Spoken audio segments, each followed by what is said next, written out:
Por que a crença de ser esquisito, né, ou ser estranho, é uma crença tão comum na fobia social?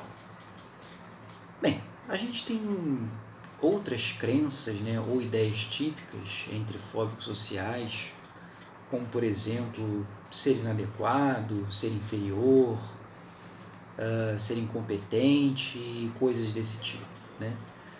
Mas eu observo, né, na prática, com esses clientes, né, ou com pessoas, né, que se descrevem como sendo tímidos ou tímidas, ou que têm o próprio diagnóstico de fobia social.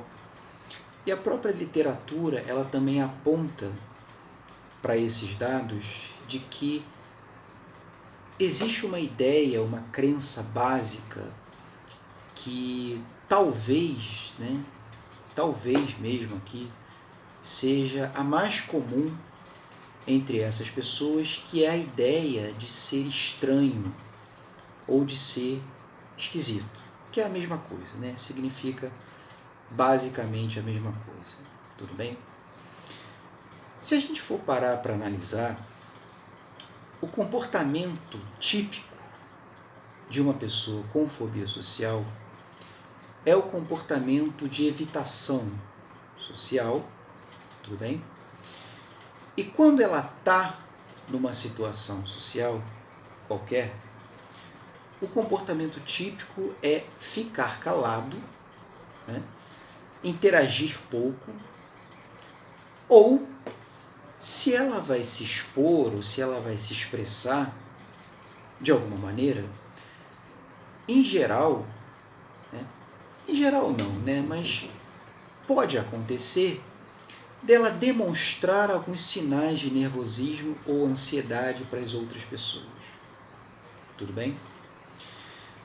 De modo que, ao não comparecer nas situações sociais, ela pode, de fato, ser vista como estranha ou esquisita ou antissocial, de alguma forma, pelos outros. Tudo bem? Não necessariamente ela vai ser vista dessa forma. Mas por que ela pode ser vista como estranha ou esquisita?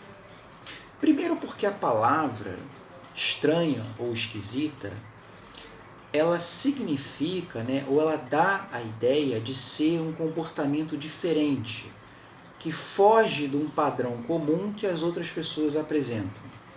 Tudo bem?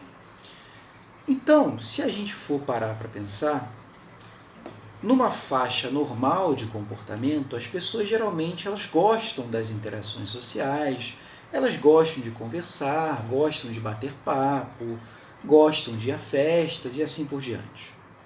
Tudo bem?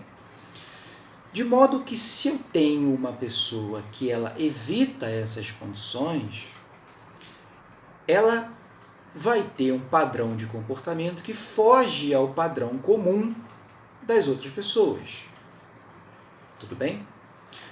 Bom, se eu tenho, da mesma forma, uma pessoa que ela está numa situação social, né, num encontro com amigos, num barzinho, numa festa, ou seja lá o que for, e ela também fica calada nessa situação, ela fica quieta, ela não expressa a opinião dela, ou ela fala muito pouco, da mesma forma, ela também pode acabar sendo vista pelos outros como uma pessoa esquisita, ou estranha, ou antissocial.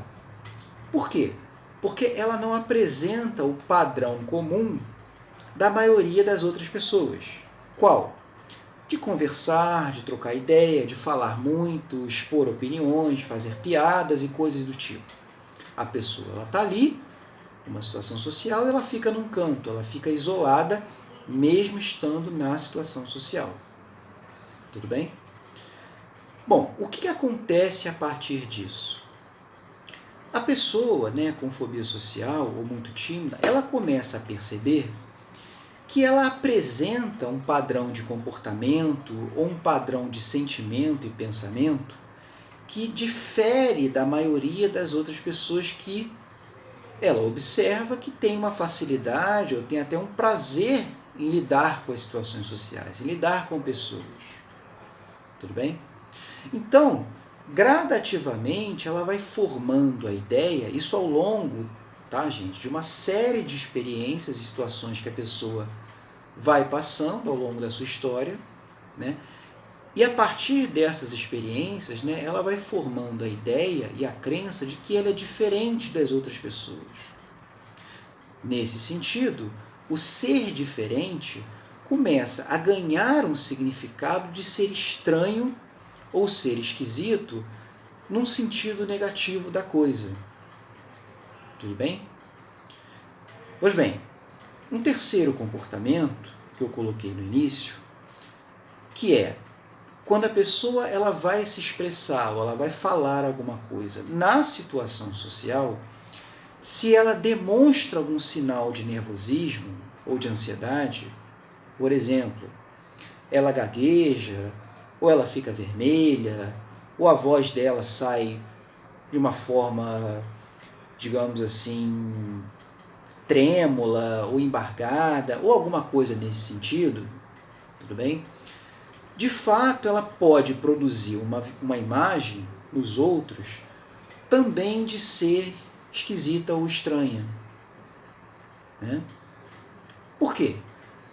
Porque, de novo, a gente cai naquela questão de existir um padrão onde a maioria das pessoas ela tem uma forma de agir extrovertida.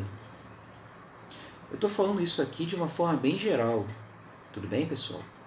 Porque as pessoas que são extrovertidas, que são mais expansivas, que gostam de lidar com situações sociais, elas estão nas situações sociais.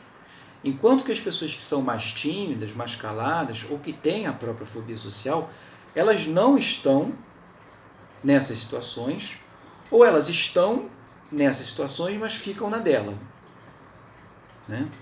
Então, quando elas vão se expressar, é comum que essas pessoas elas apresentem alguns sinais de nervosismo, como esse que eu acabei de colocar. Tudo bem? Então, repara uma coisa, se a pessoa observa que quando os outros estão falando, eles aparentam, isso aqui é importante de enfatizar, as outras pessoas quando falam, elas aparentam estar seguras, porque elas não demonstram, teoricamente, algum sinal de nervosismo, ou seja, elas falam bem, elas são bem articuladas, elas não gaguejam, ou gaguejam muito pouco, não ficam vermelhas, sabem utilizar as palavras corretas e assim por diante. E a pessoa com fobia social, quando ela vai falar, ela sente que o coração dela acelera, ela sente que ela fica tensa, ela sente que ela fica vermelha e assim por diante, ou até mesmo alguém comenta, nossa, você está vermelha, né? Ou você está com algum problema, você parece que está nervosa ou nervoso e assim por diante.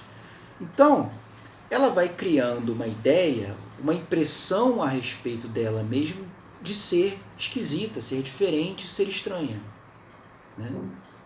Então, reparem que eu falei sobre três conjuntos de comportamentos que são típicos da fobia social, que fogem a um padrão comum das pessoas de um modo geral e que levam a pessoa a acreditar ou a ter uma impressão de si mesmas como sendo esquisitas, estranhas e assim por diante, ou diferentes ou coisas desse tipo. Tudo bem?